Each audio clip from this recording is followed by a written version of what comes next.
হৰভোগত ভয়ংকৰ পথ দুৰ্ঘটনা, থিতাতে নিহত এজন চাইকেল আৰোহী।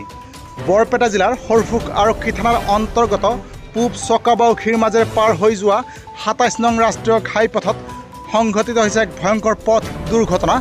দুৰ্ঘটনাটোত থিতাতে নিহত হৈছে এগৰাকী লোক।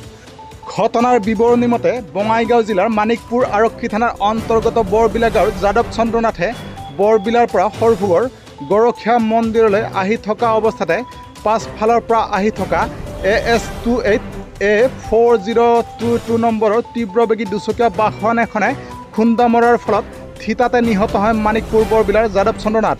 মৃত নাথৰ আনুমানিক বয়স প্ৰায় ৭০ বছৰ বুলি জানিব পৰা গৈছে। মৃত যাদৱ চন্দ্ৰ নাথে গুৱাহাটীত এগৰাকী পূজাৰী হিচাপে কাৰ্যনিৰ্বাহ কৰিছিল আৰু তেওঁ আজি হৰভোগৰ গৰখীয়া মন্দিৰ দৰ্শন কৰি পুনৰ গুৱাহাটীলৈ উভতি যোৱাৰ কথা আছিল।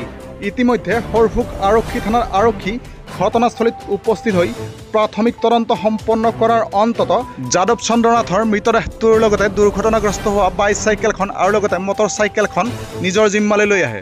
দুৰ্ঘটনা সংঘটিত কৰা মটৰ চাইকেলখনৰ আৰোহী দুজনক বাক্সা জিলাৰ লাভদাংগুৰিৰ বিশ্বজিৎ পাল আৰু স্বপন বৰ্মন বুলি জানিব পৰা গৈছে।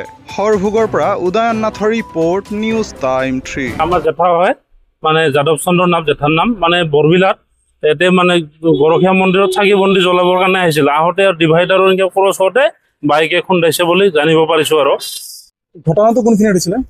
ঘটনাটো দাদা এই মানে বাৰেগাঁও চকাবাউসী এই পাৰ হোৱাতে সেইখিনিতে হৈছে।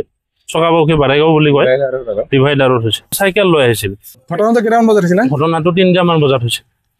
তেখেতৰ পৰিয়ালত কোন কোন আছে? আৰু তেখেতৰ পৰিয়ালত এনেকে আমাৰ জেঠী আছে আৰু বিশেষ এনেকা নাই, আৰু জেঠা আৰু জেঠী আছিল। এতিয়া থানাত লৈ আহিছে নেকি ডেড বডিটো?